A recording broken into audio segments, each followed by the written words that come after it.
So I was explaining to everyone, this is the first time I've co-hosted using Google Meet. So yeah, yeah,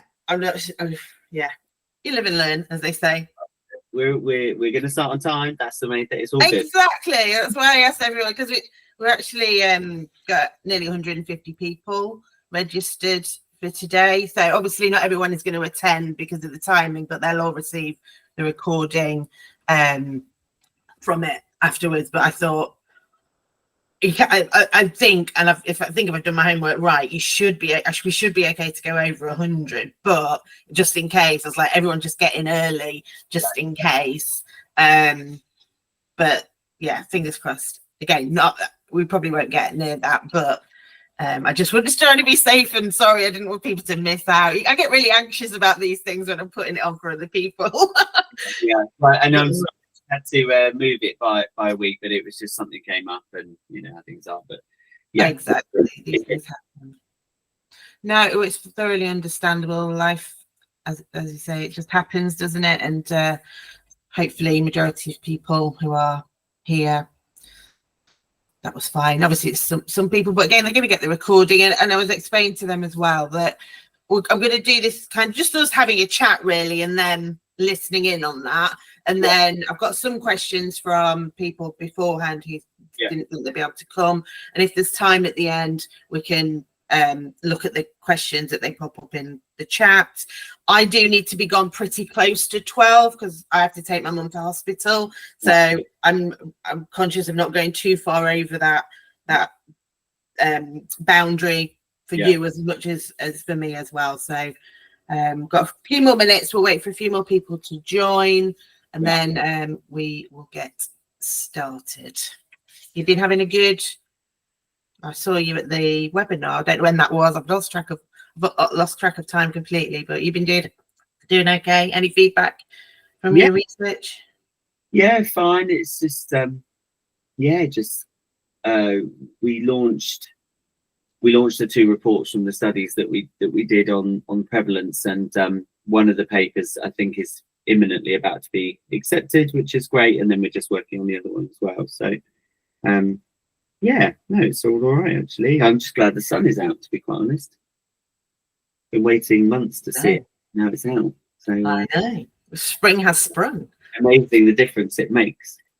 It does. It definitely, you have a bit more, literally a bit more of a spring in your step, don't you, when it's a bit more sunshine. So just to let everyone know, if you want to turn your videos off, just so that this is being recorded, you just to check your own identity, but also just if everyone has their videos up, it's a lot easier, so that hopefully it's just me and Ben that can be seen. Not that I'm bothered about me being seen particularly, but okay, just one more minute and then we will get started bang on time, just like I say, just so that I'm conscious of the boundaries around this.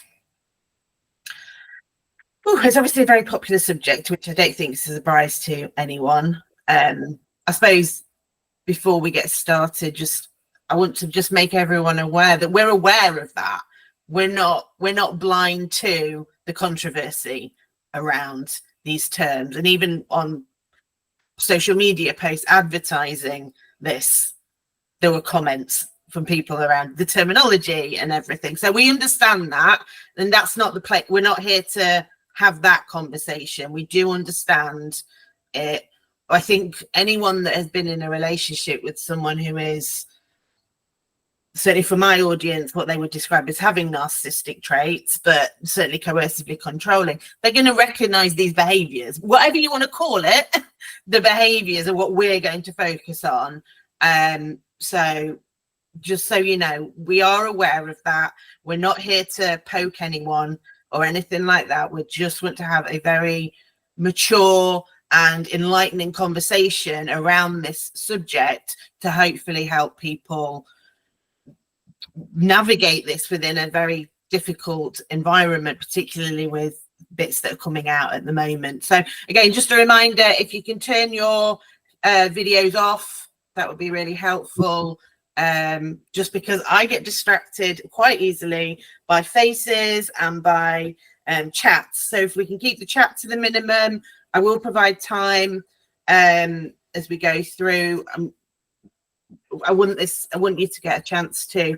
So let's get started. We are 1 minute past. So for those of you that don't know, I'm Sarah Squires, founder of the Nurturing Coach and the Get Caught Ready. So a lot of you have come through the Get Caught Ready website, and that was all done basically to help people in this situation, people that were struggling with their relationship with their children following separation. Men and women. I've never been gendered. This is completely gender neutral. It's always been my approach.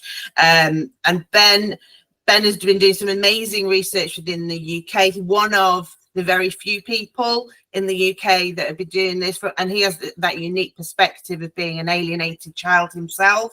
So he has that perspective of understanding the pain and the suffering of the child, as well as the professional aspect. So Ben, did you want to add anything to before we go into some of the questions?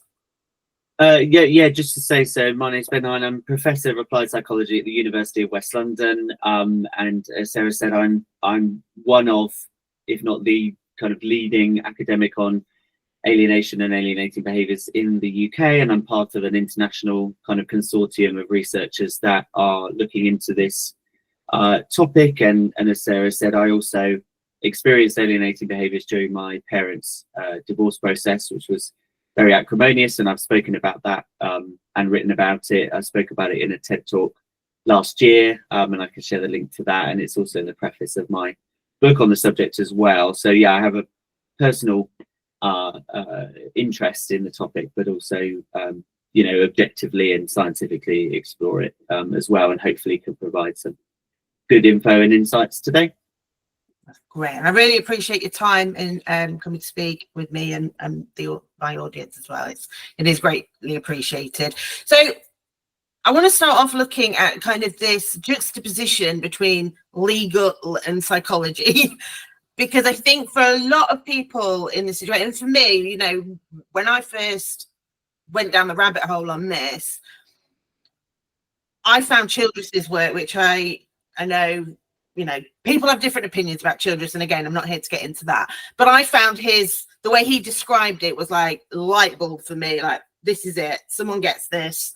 And because I'm fascinated with attachment and I understood that, it just fitted for me. But then those terms, you can't fit them into family court. No. So I guess, how do those parents that have done that work, that have gone down the rabbit hole, that really do basically have a better understanding than a lot of the people that are assessing their cases, how do they, I want to use the word temper, I'm not sure that's the right word, but how do they manage their own expectations around what the professional assessing this knows versus what they know, and present the same concern, but in a way that they think might be understood? That's a really, really good question. And arguably, I think it's one of the biggest challenges when you're translating, a psychological phenomenon into a legal context. And the split I would kind of make people think about is in kind of the internalization versus the externalization. So the internalization is when we talk about the psychology of behavior, why these things are happening, what goes on in the child's mind, how it affects the attachment system, all the things that are really important, but that ironically court don't care about. Because what family courts are interested in is supposedly the establishment of facts, and the way they do that is by looking at what they can observe, and it's more about the externalization. And that's why courts are so obsessed around behavior. So rather than learning and wanting to learn about why something is happening, courts are much more concerned on what is happening. And so I think it's about making sure that whenever you are speaking, whenever you're thinking about your case, the evidence, the impact, you're framing it through a what lens rather than a why lens. And that's not to say that why is not important. And I'm one of the people that, as a psychologist, understands and is campaigning and always speaks on the fact that actually we really shouldn't be dismissing the why, because the only way you're actually going to deliver effective judgment within a court setting is by understanding the why. And the example I use is, if you've got a parent who is engaging in these behaviours because of, for example, personality disorder, and it's driven by that, there's an argument there that actually court is not going to be very effective point blank, because no amount of orders or this or that or judgments is actually going to persuade or dissuade that person. If you've got a parent who's doing it because they are upset or they're in pain or they want revenge, etc., those are the type of parents that might be more amenable to a court order or respond to that process. So the why is very important, but I think what I would advise, and what I do advise any parent kind of going through this process, is you have to play the game as it is. You have to play the structure in the court as it is, not how we'd wish it to be. And so there is no point producing a 25-page position statement that talks about Craig Charles's theory or my book or etc. the why, or the, you know, things like using the term psychological splitting. I mean, a judge doesn't know what that means and also doesn't care. Like, they don't want to get into that. What they want to know is who's getting the child when and why has it been stopped, etc., things like that. So I think that's my main advice on that point, is play the system as it is, not how we wish it would be. I love that, shifting it from like the internal mechanisms of it to the behavior. It's frustrating because, as you say, that's why the why is the key bit. You know, if you don't understand the why, quarters are going to be useless. Yeah.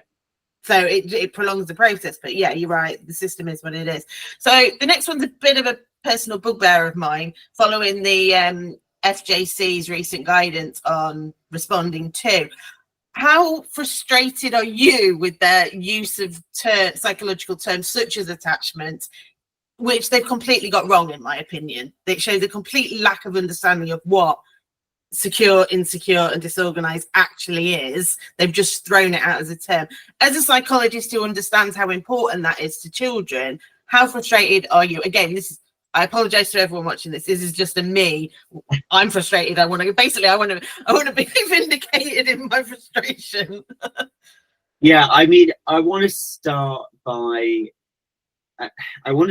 positive note. So the positive note is this: at least there's guidance, and that's what I've led with. I have a blog post about this where I've gone through more systematically around the FJC guidance. So the positive, if we want to find it, is at least there is some guidance now, because what it is able to do is give a structure to parents who are putting together their position statements and their witness statements and things like that. However, as I have written about in my blog, and I share similar frustrations to Sarah on this, is that guidance is exactly what I'm talking about in terms of throwing away the why and not engaging enough in these core concepts, and with individuals like myself, for example, who could have very easily gone along, spent an hour and reshaped that guidance completely in the way that would not have dishonored and churned up a lot of those key concepts. Because one of the key things to understand about parental alienation and alienating behaviours is exactly that they are an attack on the attachment system, that they compromise the attachment system, which is why we then see the response from the child to protect their understanding of their attachments and then split and align with different parents, etc. And there are great individuals that have spoken about this, like Craig Charles, you know, Karen and Nick Woodall in the UK as well are very vocal about this and the psychology of these behaviours. And what the guidance has done is really reinforce this position of the core of saying, it's about what's happening, not why it's happening. And because of that position, they haven't done enough to understand the concepts that they've mentioned around attachment and, you know, these other things. And it's a really difficult piece of guidance to kind of get your head around, because in section 1, it goes to great lengths to undermine alienating behaviours and parental alienation as a concept, that then says that guidance is needed on it, which I found very strange, because why would you need guidance on something that's not real or doesn't exist? So it's kind of, they've got themselves really tied up in knots in section 1. And then in section 2, there are some issues with it, but generally the framework that they presented is okay in terms of, yes, you need to establish that there was a good relationship and that alienating behaviours are occurring. But within that, they have taken an extremely what-based focus rather than a why. There's no room there really to explore and have examination. And that's exemplified by the third bit that I've talked about in my blog and that I have an issue with, is that how expert witnesses are now instructed in those cases, because it is no longer the case, depending on whether the judges actually follow the guidelines, because it's very important to note that these aren't statutory guidelines, they're just advisory guidelines. But it's very interesting to note that basically those guidelines preclude involvement by expert witnesses until the case is concluded. So the only time that expert witnesses can weigh in is to determine what should be done once the behaviours have been found. Whereas I would argue that experts have a really key role to play in determining whether the behaviours are happening and why.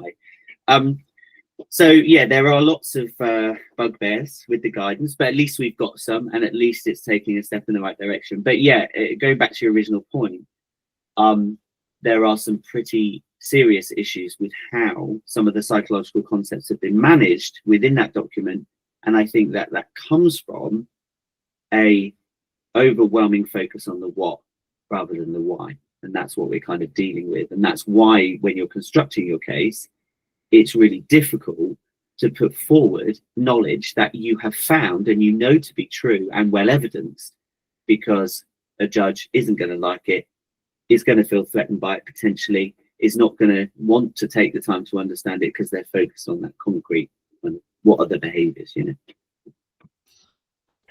Yeah, I just find it quite concerning that it can now, the term attachment, because it's been included in that guidance and without the understanding of it, can be almost used as an excuse for alienation because they don't understand that underneath. But like say, there's an opening of a door here with this guidance that hopefully they will allow some understanding at some point to be added, some more of the why to be added.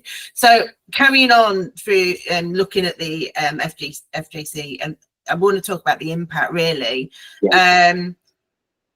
What are those what were those? It's been a while now, but those initial feelings and how it's going to impact parents who are trying to present a case that there are alienating behaviours, no matter what you want to call them, but these behaviours, these core behaviours that impact that parent-child relationship. What were your initial feelings when you, and again, I know you've written about it, but for those that haven't had a chance to read it. Again, I mean, I think my focus was around, I mean, as an academic and as a psychologist, I can write at length about, you know, the various issues, etc. If I'm putting on a hat of someone who supports parents like yourself and someone who's got those parents in mind, I was actually more positive in that with that hat on than I was with my academic hat on, because one of the issues that we were seeing is that because there was a lack of guidance, parents were presenting their cases in different ways and using different language, and it was much more of a potluck on how a judge would respond. You had judges that were more open to the idea of PA because they've seen it happen in their cases. You had other judges that were really, really against PA and any use of the term. And I had parents saying, I really don't think I can even use these words. So the benefit of having guidance, however flawed, is that at least there is a framework there for parents to latch onto and say, okay, if I'm going to present a case that involves alienating behaviours, this is how I need to do it.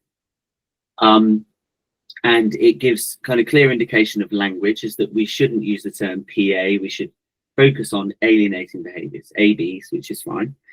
And I don't feel that there's too much of an abandonment there of our kind of core principles. Like, they are alienating behaviours, it's not as if they're using a completely different term. And then, as we in the parental alienation study group have been advocating, there is now this factor framework within the guidance, which is actually very helpful because it gives a structure to a position statement or witness statement to say, here's how we meet this criteria. So, I mean, there are 5 factors in the academic model, there's 3 in the legal model, they all cover the same thing. So, has there been contact refusal? Or I would say that probably extends to, is there a complete lack of contact due to the behavior of the other parent? So is there a disruption of the contact fundamentally? You know, the other points are, was there a positive relationship beforehand? Okay, that's great. That's evidenceable. You can get evidence around that, right? You can show pictures, get witness testimonies. They've always been a loving mother or father. Absence of abuse. Again, you can demonstrate that. You know, have you ever had a police file complaint against you that was upheld, you know, etc. And then evidence of the alienating behaviours, which again, you can show and you can evidence. The only thing that then is more difficult is that they have included manifestation in the child. That, I think, is a sticking point for a lot of parents, because if you've had your contact disruption and you don't see them, how do you know if they're manifesting the alienation? But I think at least if you can present the other four, you've got a good case. So I was actually quite positive with that hat on, because I can actually go back to parents now when they approach me and say, yeah, we can put together this statement, but we need to do it around these things. And then you can reference the guidance. Then it takes it out of the judge's hand, because the judge can go, well, I'm actually just following the guidance. So positive, I think, in that hat, more so than on my academic hat, where I go, why did nobody call me? Why did nobody just have a quick discussion with me, where I could say, it's inappropriate to say that parental alienation is pseudoscience. That's incorrect. That's wrong. You know, no one had a call, and that's not an ego speaking. That's not, why did no one call me? You know, there's a misrepresentation of the scientific literature. But in terms of the actual meat of it in the second section, I was happier about that, I think. Well, thank you for giving me a positive spin on it, because I admit I felt completely dejected when I read it. So kind of leading on from that, do you think there is a bit of a disconnect between how the FJC see alienation, how judges and CAFCAS see it, and how do we bridge that gap? Is that possible? Does this go some way to doing that, or are we still quite a long way away from that? I do think it goes somewhere. I think it is a big thing to have some guidance. I think, considering the strength of the resistance that you can sometimes see to this topic, I think it's a really positive thing to have the guidance. I think it's a shame that the guidance paradoxically gives guidance on a phenomenon and then tries to discredit it in the same document. I don't think that really works. But there is a big disconnect. There is a disconnect on understanding. We've already talked about there's a big disconnect on understanding the why. So there's a massive disconnect there in terms of how willing and able professionals are in different spaces to understand the why. And that involves, you know, social workers, CAFCAS, as well as the judges and the solicitors. And there is also a big disconnect on, you know, a fundamental understanding of the validity of the topic. My position on that has always been, I don't see how anybody can read the current literature available and maintain an argument that it's not a real phenomenon and that it doesn't occur and that it's not scientifically valid. That's my academic opinion on it. And I think the principal way I see that gap being bridged is to make sure that in academia and advocacy, we are child-centered. I think there is always potentially an error in being too focused on parental impact and rights. And I just want to make it clear, because I know there's a lot of alienated parents on the call. I know fundamentally how much it impacts parents. I've done studies with parents, I've spoken to parents, and my father was an alienated parent, and I've spoken to him since. So it's not saying that that's not important. What I'm saying is I think the way to policy change and advocacy is always when it's child-led. I think it's easier that way. I think it's more powerful when it's child-led. And ultimately, even though parents are affected, the child should be the most important element in any discussion involving this area, because of the impact that it has on them. And I talk with a tiny slice of alienated child in there as well. I know how much it's impacted me across my life. And so I think that's really what we have to do, is we have to keep doing research and advocacy that demonstrates the strength and the scope of the problem. Now, the scope, that's what I've been working on the last 2 years, because in my 2 studies, I've been demonstrating the widespread nature of these behaviours, both from a parent perspective and a child perspective, showing that 25% of adults representative of the UK population report experiencing 20 or more alienating behaviours during childhood. So those types of numbers are hopefully going to bolster these arguments to policymakers and judicial figures to say, well, actually, this is a massive problem. And then we already have evidence from a variety of different studies that cover different methodologies with different populations to demonstrate the short and long-term impact on children. That is underpinned by the theoretical work that Craig Childress, the Woodalls, and myself have written about in our various texts and books around how it's an attack on the attachment system, how that then leads to the psychological behaviours and splitting example in the child. And I'm actually writing a book for Routledge at the moment, which will be out next year, again delving deeper into that theory and how it relates to practice as well. So that would be how I think we need to really tackle this, is have the building block, hopefully, that my work has provided, of saying this is a big problem and then building up from there. But it's a real challenge. It's a real challenge. And it's sad that it is such a challenge, because it's such a big issue. And as my research demonstrates, the majority of people who go through a separation experience one or more of these behaviours. Absolutely. So, it's not something that's and you speak to anyone, go out on the street, speak to anyone who's gone through a separation. I know we have a separation happening in my son's school at the moment that we're proximal to, and we know the people involved, and it's happening there. So if there's separation involved, there's likely to be this behaviour. So that should be powerful enough in its own. Yeah. And like I say, that impact on children, that long-term impact, especially when there is an acceptance that children's mental health is in crisis at the moment. Right. It fits within that policy review quite nicely. It's just, like I say, getting across, because they used the term rare, didn't they, in the FCC guidance, which based on 25%, not true. Well, and and just to pick up on that. The use of rare really irked me, because that was based, it was based on my study and they didn't talk to me about it, so I was a little bit annoyed about that. The second is, what they've done is they've misinterpreted the findings within the report, because when we talk about rarity, there are 2 different things that we can talk about. Now, the report was around parental alienating behaviours. And when we look at the behaviours aren't rare at all. We see that, like I said, between 40 and 60% of separated parents experience at least one alienating behaviour. And from the child side, it's a similarly high number. When you talk about alienation in terms of the outcome, okay, so that is when you've met all the 5 factors and the child is manifesting the alienating behaviours. In our sample, it worked out at about 2 to 3% of parents. Now, as a percentage, you could perhaps spin that as rare, but that's the problem with not extrapolating data.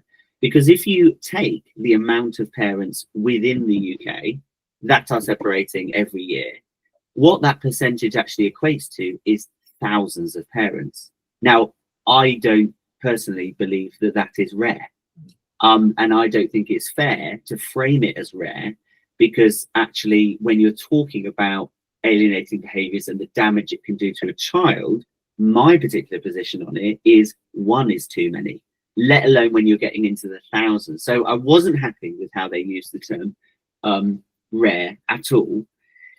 And so, there is a real kind of problem with how research is sometimes kind of used and taken out of context, especially when you don't speak to the authors of the report and double check what you're saying. But So I'm going to pick up on what you said with regards to social workers, and I'm going to lump Kafkas in with this. So I know you're in the process of conducting, or certainly you're championing, some research around social workers. Yeah. Can you give us any information on that, just for, just how it might fit in with everything that we've talked about? Yeah, absolutely. So I'm doing a big project with another professor in social work, and we are trying to basically go into kind of detail about what their experiences are. It's with Nusra Manzouri. She's at Coventry University, and we are trying to figure out what the experiences are of social workers from their perspective, so that we can kind of figure out a couple of things about how to best support them and how to best guide them. So what we're trying to do is kind of ask them questions and probe, without using that language necessarily of saying, look, how much do you kind of see this as a phenomenon? If we take parental alienation out of the mix as a phrase and as something that can be quite, charged, just how often do you see these behaviors? How do you handle it? How good do you think your training and support on this is? And then hopefully what that will do is allow us to make a bunch of recommendations to upskill social workers to approach Kafkas, to have a look at what they say at the moment. Because, social work is an extremely difficult profession. We all know that. They have to deal with extremely difficult and complicated situations. And actually, because of that, Kafkas in theory and in their written materials are actually one of the bodies that are more aware and accepting of alienating behaviours. If you look at the history of Kafkas documentation, they are one of the bodies that actually use the terminology more than anyone else. And so that is reassuring in one sense, because where they've experienced it and lived it, these social work, you can't deny something that you see over and over again in your casework. The problem then becomes that social work and Kafkas have been again drawn, I think, more towards the what rather than the why. That's being stripped more and more out, so that there's less critical inquiry by social workers to think about why a child is saying something, not just that they are saying something. Because there's a lot of discussions and complicated theoretical work around the voice of the child. Voice of the child stuff is very, very difficult, because what voice of the child, the spirit of voice of the child, I think is actually more to do with the rights of the child and the child's well-being. What a lot of judicial and social work approaches are taking voice of the child to mean is the literal voice of the child. So what the child says goes. That position isn't actually really supported by child psychology. It's not supported by Gillick competency. It's not supported by, we don't let children do anything else under the age of 16. So why would we let them choose which parent they live with, etc. So I think there's a lot more discussion to be had around what voice of the child means, because we know from extensive research that the voices of children can be very easily manipulated, and often are. And I think because we're taking this more what and behavior based approach in lots of these different areas, that's leading to much more concrete, less exploratory assessments, where we're seeing more and more reports where social workers are going, well, the child says they want to live with mum, so they're going to live with mum. There's no kind of critical inquiry as to why they're saying that. Yeah, that's some of the kind of complications, I think, when it comes to the Kafkas and the social work side. But I will stand up for them and also say they are one of the bodies that has used the terminology probably more consistently than any other. And I think, again, it's just a case of what I want to try and do more and more and more is, and I'm so open with this and I'm so available to do this, is to have more discussions, to go in and educate and talk more about these concepts, without it being immediately shut down because it's controversial, because we don't really do it with any other problem that's difficult. So are problems difficult, so we won't talk about it. If anything, these problems, we should talk about them more. But. Absolutely. As a social worker myself, I qualified a long time ago, but we did cover attachment, but nothing like this. And I remember it in practice, working with single parent families, not even asking, and I'm ashamed of this, not even asking where the other parent was and why they weren't involved. It's sort of almost an accepted part. So I do think there's a lot for social workers to do around that, and social work universities as well that are doing the training. What can they add that gives social workers more tools in their toolbox, really? So what comes through time and time again, unfortunately, again, without criticizing a field too much, is the disappointing assessments that are made by CAFCAS in this arena.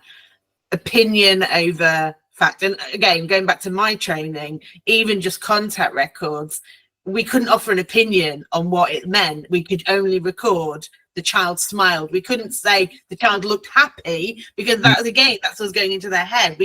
And yet that seems to have gone out of the window. So do you have, is it something that you offer? And how, obviously I have my own resources on this, but how do parents go about challenging those assessments that completely miss the point?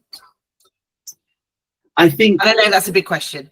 No. I mean, it's difficult, because I think you do, in that scenario, I think it's difficult to challenge if you're not another trained professional. And I think that's one of the things that, I can offer, we offer, is that kind of recentering around an objective appraisal. And I had one come through the other day where, because, for example, as an academic, I've trained over a decade on objective, balanced appraisal of and critical reviewing of documentation. That's what we do in our field all the time. When a paper comes out, you critically review it. What were its strengths? What were its weaknesses? Was it objective and unbiased, etc. And you have to write in your own way in that way, and you also have to conduct research in that way as well.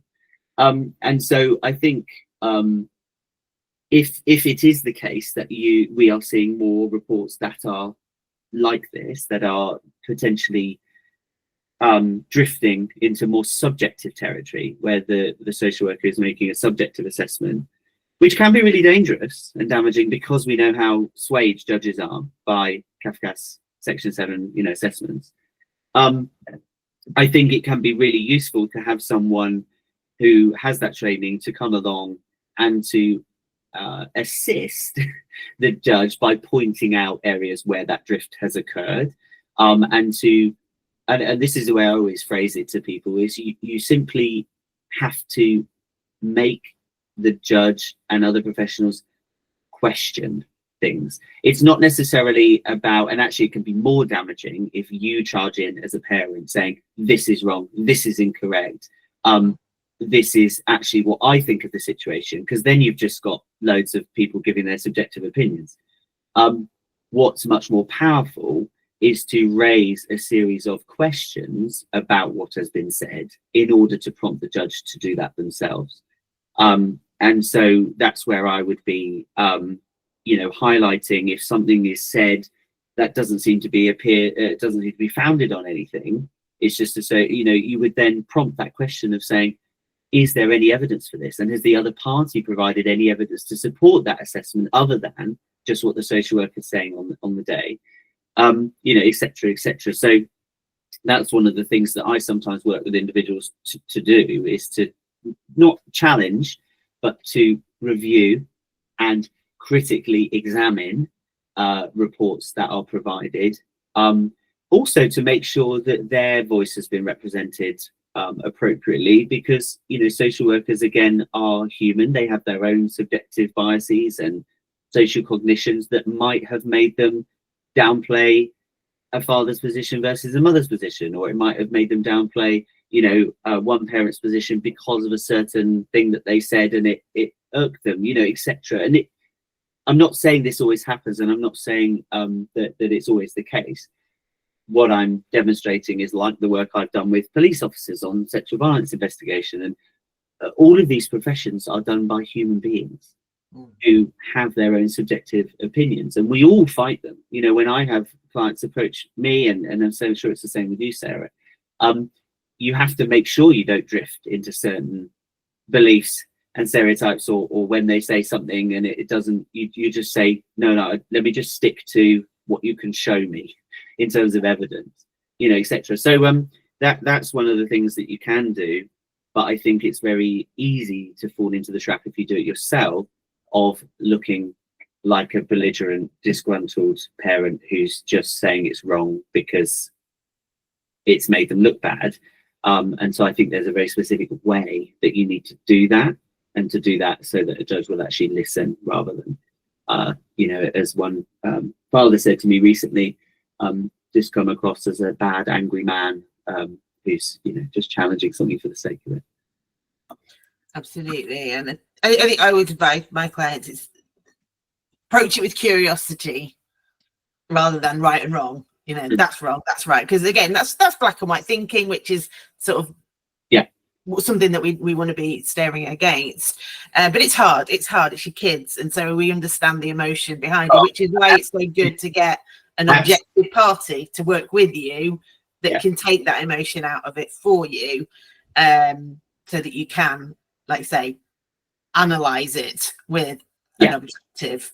And again, that is, and I'm sure Sarah's come across this so many times, that is one of the hardest parts, I think, of supporting people in this space, because both Sarah and I will say, like Sarah just said, we get it 100%. We know how, and you know, I put myself in the scenario and I think, oh my god, if this was my kids and I was being stopped from seeing them for no reason whatsoever, I would be tearing places down and I would look like a maniac. The problem is, you can't look that way, because any semblance of that, and this is both mothers and fathers, because that behavior gets cast in different ways that are equally negative, and it's the crazy angry paradox. So if you're a mother and you act like that, you're crazy. If you act like a father like that, you're angry and belligerent. So you have to strip that emotion out, and again, that's why sometimes a third party can really help. And I did that work recently where, you know, I had a statement come in. I mean, it would just have gone down so badly, because it was just so full of anger, bitterness, understandable anger, bitterness, pain, etc., and was then quite accusatory but towards a judge. I mean, it's just never going to go well. So part of the stuff that we were working on was saying, okay, here's how I would write that, taking all of that out as a third party and put in a much calmer statement in the end. But yeah, and just, you know, it's just to say we do get it. And the stories I hear, the feeling I would have speaking to my own father about his experiences, but that's the system wants a pristine approach, and it's very hard to get there sometimes. It's playing into the alienator's hands if you behave in that way. They've set a narrative about you and you present in that way. See, you're making it easy for them to judge you.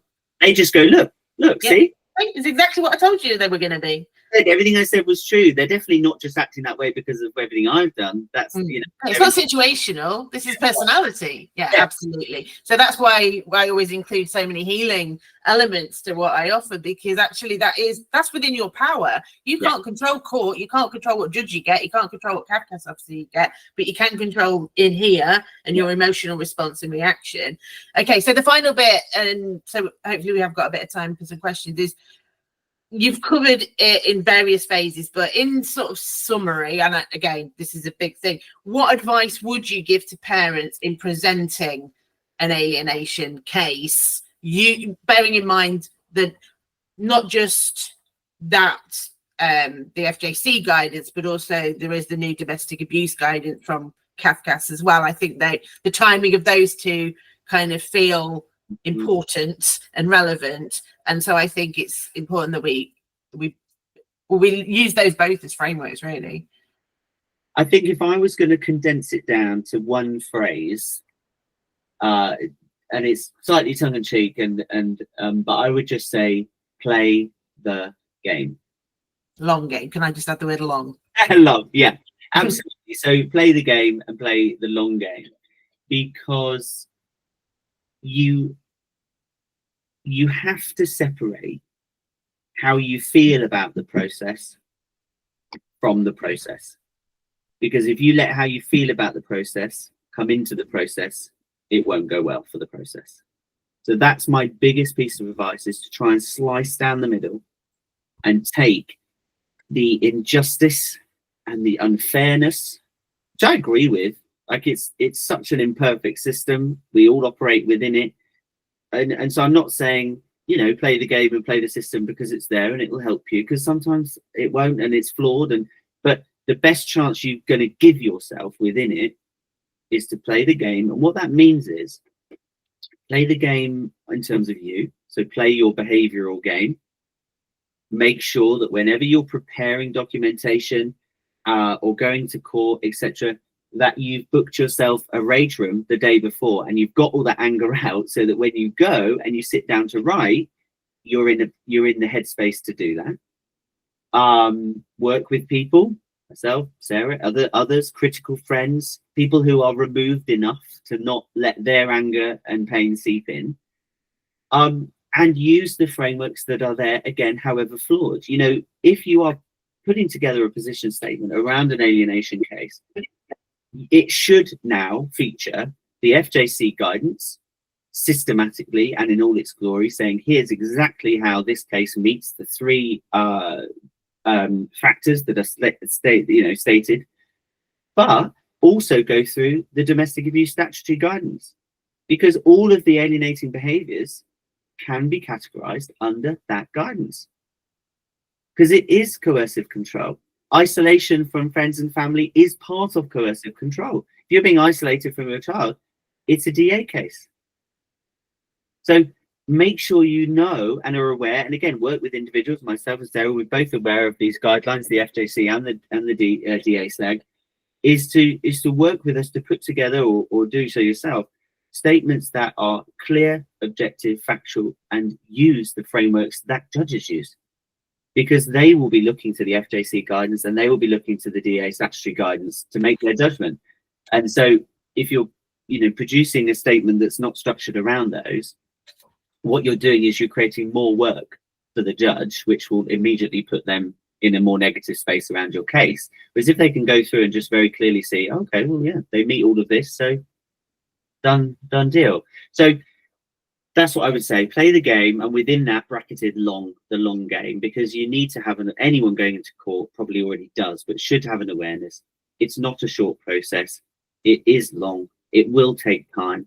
What that time will do is it will drip into the emotional side, because it will make you more frustrated. It will make you more angry. It will make you more upset and sad and lonely and desperate. All of these things that will prohibit you from doing what you need to do in the actual process.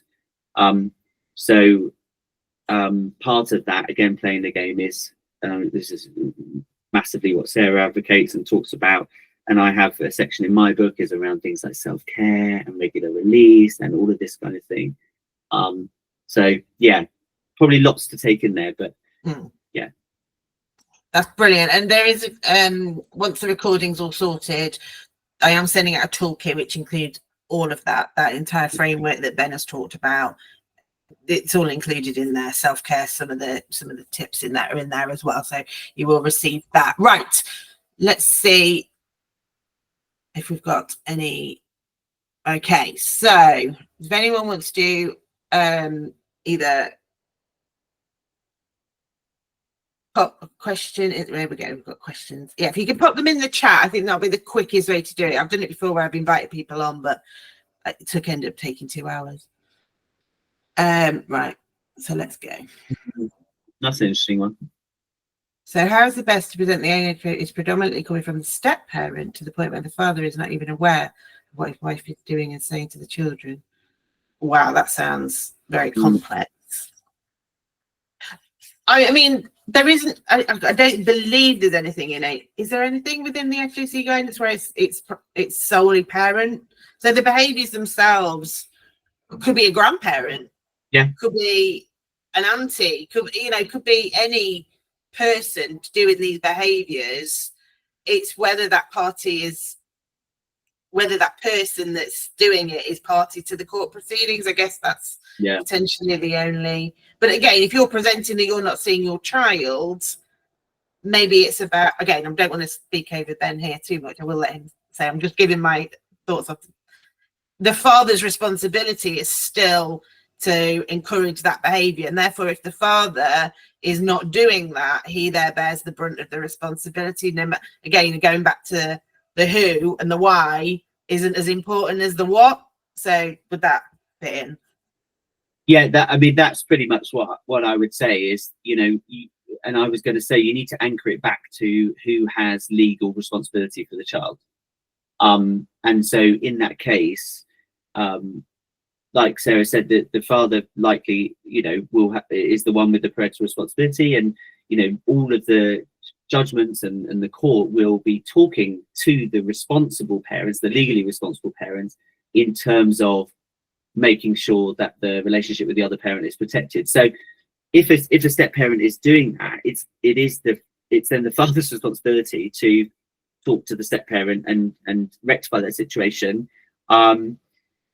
And I don't know what the process would be in terms of kind of bringing that step parent then into the proceedings. I don't know whether, because it's complicated, is where they're likely to not have legal responsibility for the child. You can't actually kind of call them under the Children's Act, I would assume.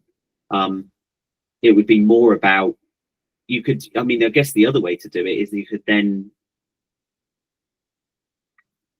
that is very tricky, actually. I mean, you could look at it through other routes as well, in terms of logging criminal charges as well, in terms of, you could look down harassment routes, and you can look down the domestic abuse route, because again, like I said, the alienating behaviours are covered under that, but then it gets very messy, very tricky. I think I would appeal to the court to appeal to the father that it's his responsibility within his relationship to make sure that that's not happening as a first point of call. But yeah, that's very tricky. It's tricky when any other extended family members get involved, like grandparents as well. Similar thing. Absolutely.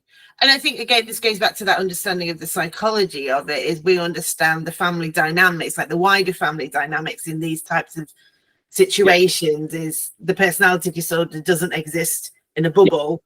It exists within a family. And so therefore, just because, in that case, the father is being almost like is being the puppet as opposed to the puppeteer, if it's a grandparent, we know that this spreads throughout the family, or pre-exists the child's family of origin. And the person that asked that question just say the child is 17, which puts you in a very difficult situation in family court, unfortunately. So you have my deepest sympathy for that. And my advice therefore would be, do everything you can to heal yourself, because at some point curiosity will get the better of that kid. And even if they come at you with all the anger in the world as to why you were this, that and the other, if you're healed, then you can take that. You can be the punching bag for a while, and in showing them that you can be that punching bag, then that starts to question some of that narrative. So like I say, at 17, it's a horrible age when you're in family court, because they kind of will wash their hands of you. Patrick asks, if there are genuine signs that CAFCAS are carrying out flawed assessments, how do you make the judge take notes of this rather than just assuming? And I think we kind of covered that, but do you want to just reiterate? Again, to reiterate, it's about putting across a kind of prompt for the judge to critically think about the report, rather than you necessarily charging in and saying, this is wrong, this is wrong, this is wrong. I think it's about prompting those questions of saying, I note that this has been said. There does not appear to be any evidence that supports this. There does not appear to be X, Y, and Z. There is contrary evidence. So it's not necessarily that you're saying and stating something is wrong outright. What you are doing is you are inviting those critical questions from the judge.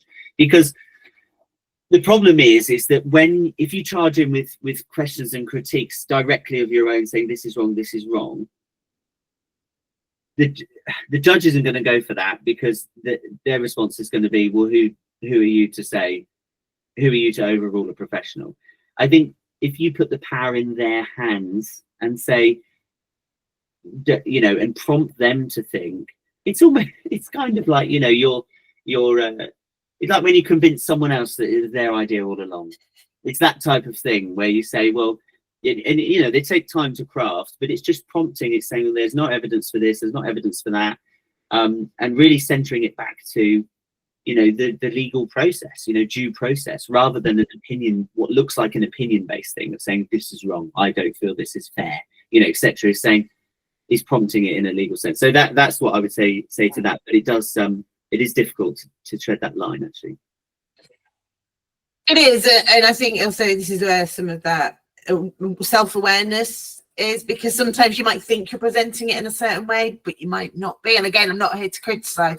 In some case, you might just have a judge who is an egomaniac and is like, I've made my mind up, don't question me, don't question my decision, or, you know, they've had a bad day, or there's so many variables that we can't control. What we can do is, like Ben said, just make sure that you're presenting it in the best possible way. So Malky says, how does one present a father that's never been in his kid's life, and a social services opened a case, he decided that he wants contact with his child, and judge is saying get mum to make her talk to him?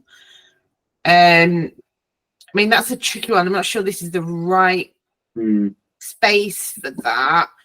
I mean, from a legal, again, neither of us are legally qualified. Don't want to make that very clear. So I would recommend getting legal advice about this. But just from what I've learned in this is, if the father's on the birth certificate, then he's got parental responsibility. Then he has got legal right to access to his child.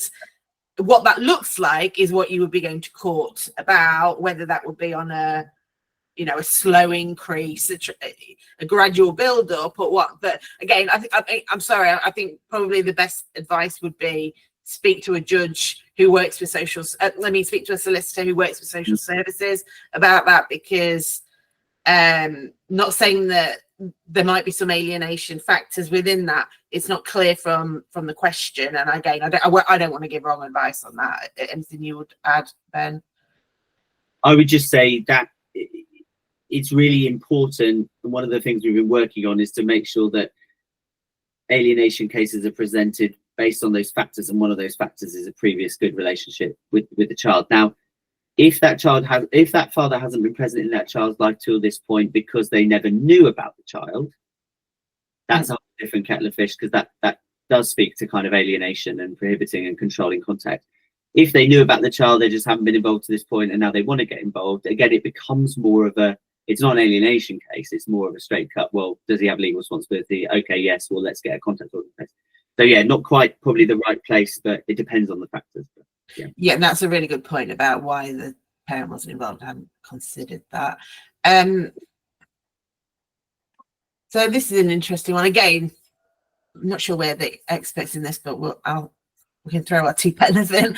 And what role can a midwife play in evidencing emotional abuse in family court? For context, my ex is threatening to use a midwife to support her in court. This midwife also works on the same ward as my ex.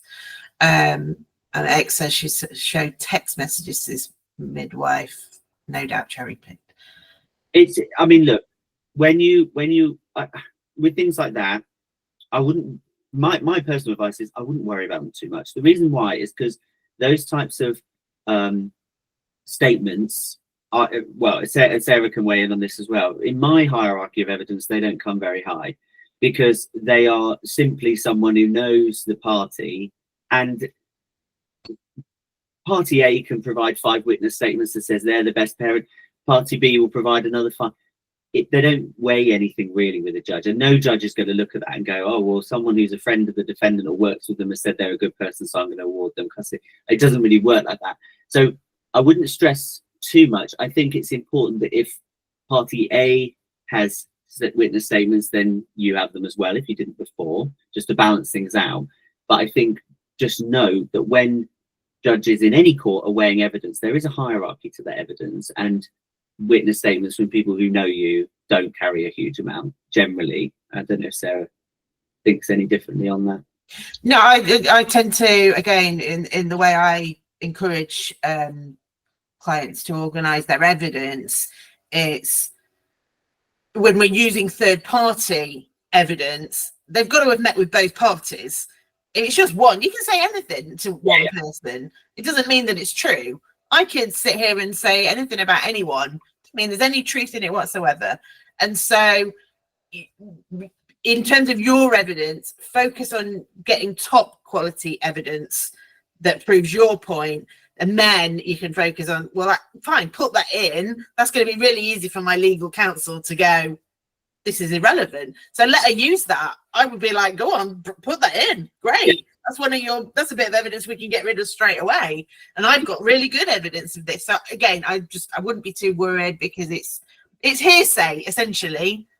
If she hasn't worked with you, it's hearsay. And that's not to say that your ex doesn't feel those things, but feeling something and being able to prove something are very, very different. And the court, again, this is why it's complicated in these cases. The court are interested in what can be proven, should be interested in what can be proven. And just to add just one more thing on that, is that, you know, sometimes what will happen is that a party involved in proceedings will get loads and loads of those types of statements, and actually all that does is just clog their side of the argument and dilute it, and actually that can work against them in their favor. Very quickly, I just wanted to jump in and just address a comment, because it's very important that I do so, because Janet has said, very disheartening to hear recommendations to play the game. Surely we should be making efforts to change the game, as it's currently not fit for purpose. So the response that I gave was in response to a specific question, which is, how can parents do it now in the system? A huge part of my work as an academic, and I work with lots of advocacy groups, is to do just that. We're all aware the system's not fit for purpose, and my research goes straight to policymakers to try and change things. I'm working on, you know, lots of different threads of this argument to try and change it, you know, including keeping people out of court. So I've been involved in a project to develop a new app called Separating Better, which is trying to keep parents out of court. So I just wanted to address that, to not make it seem like we were resigned to the system as it is, but to just say, if the question is how do we deal with it now, then play the game. If the question is what do we need to change, that's a whole nother call, probably 3 hours. And I think that's really important, that not, you know, Ben and I both are on APPGs where we are trying to hit Parliament. We're trying to show them, but that's slow moving. You know, the wheels of justice turn very slowly. And so if you're putting all your eggs on the system changing to find happiness or whatever it is, you're going to be waiting a long time. You have to deal with what's in front of you. And yeah, it's wrong. No one in this, not me, not Ben, no one watching this is saying, oh, it's a brilliant system. Yeah, it's an absolutely fantastic. We know it's flawed. We know it's the wrong place and wrong environment. And we are doing those things. This webinar and workshop is about you individually, what you can do. And, you know, we're not here to advertise the things that we do in other circumstances, but just know that we are, Ben far more than I am, but we are part of things that are trying to make those changes. But realistically, for people on this call, they're living and breathing it now, so we're trying to provide oxygen for them in this moment, rather than, you know, fixing the whole plane.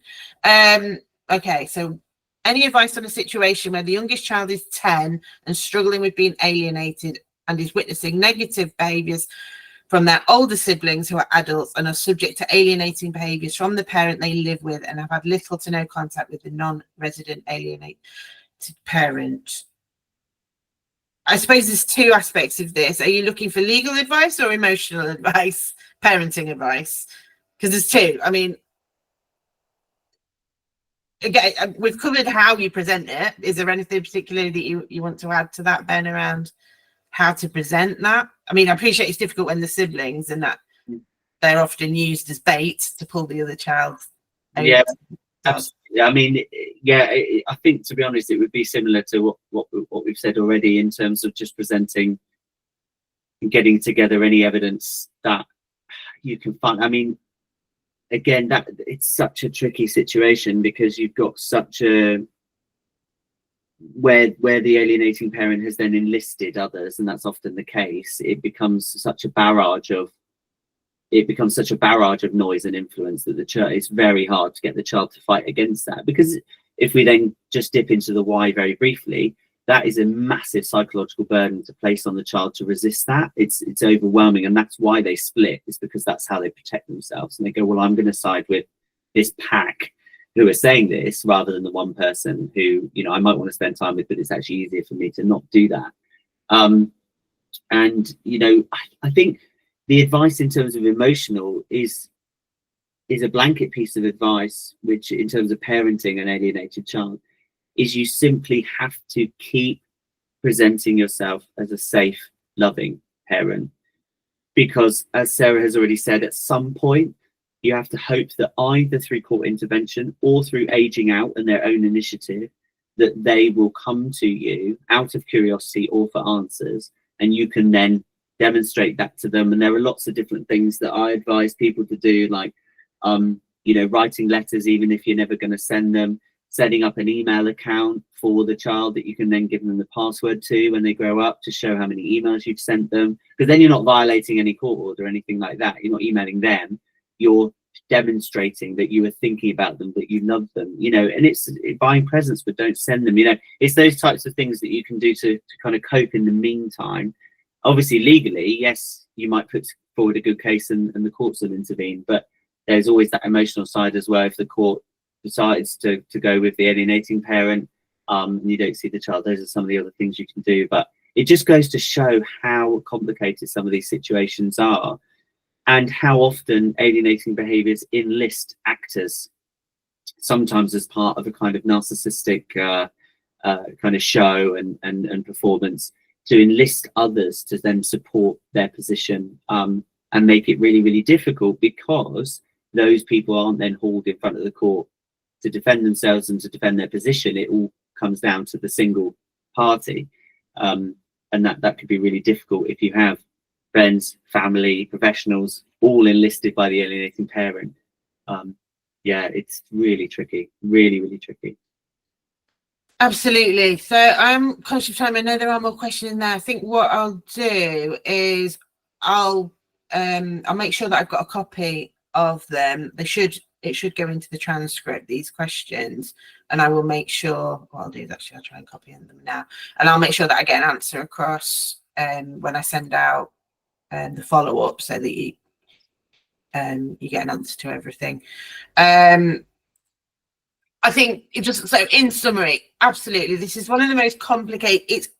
I think what I find difficult is it's simple but complicated, because there are frameworks, and that, you know, if you know what you're looking for, it's simple. It's all there. It's there in the child's behaviour. It's there in the parent's behaviour. You can get there if you get the right people and you're in the right with the right understanding. Often the problem is getting it to that point of getting the right people to look at it.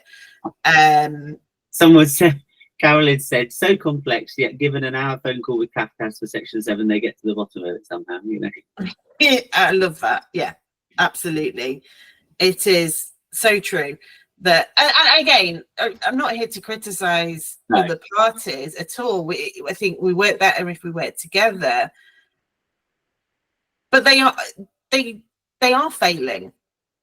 Judges are failing. And again, this isn't personal. I'm not here calling out individuals. I don't think they're being given the right situation, the right information to succeed either. No. That, you know, this is a top-down kind of a problem. What Ben and I work with is that individual out. So the systems approach, but from the middle, you. So we work with you to make the changes, rather than, you know, expecting the system to change and filter down to us. We want to help you work with what there is and be the change, be the stone that ripples out, rather than be on the receiving end of the ripples. So Ben has put his email in there. Again, I will send all of that information out to you. This is one of those things where we could probably talk for a few hours and still there'll be so many more questions. I hope that we've provided you all with some some clarity, some answers to very broad questions. And obviously, if you want to reach out to Ben or myself, you can do. I will be sending out a variety of different resources that I think will help you. And yeah, so thank you all so much for attending. I know 11 o'clock on a Monday is an interesting time, but gotta pick a time. So yeah, but anything that you'd like to say, Ben, before we go? No, just yeah, hopefully it was helpful. I've popped my email in the chat. It's just benheinexpert@gmail.com. And if you type in my name on YouTube, you can find my TEDx talk, which talks a bit about more my personal experiences. And yeah, my book is on Amazon as well, Parental Alienation: A Contemporary Guide. So that can be helpful as well. Yeah. I've put that in the resources section. I'll put Ben's links in the resources section of the handout that I'm sending as well. Thank you for having me, Sarah. Thank you so much, Ben. I really appreciate your time. Thank you to everyone that has attended. I wish you all so much peace. Try and find some peace in all of the chaos. I know how hard that is, but it is going to be crucial to get surviving this if you can manage those moments. So take care, everyone. Thank you all so much. Thanks, and you know where we are. Take care. Bye-bye. Thank you. Okay, bye.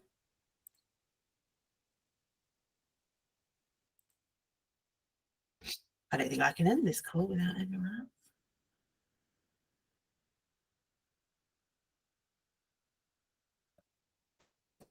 There we go.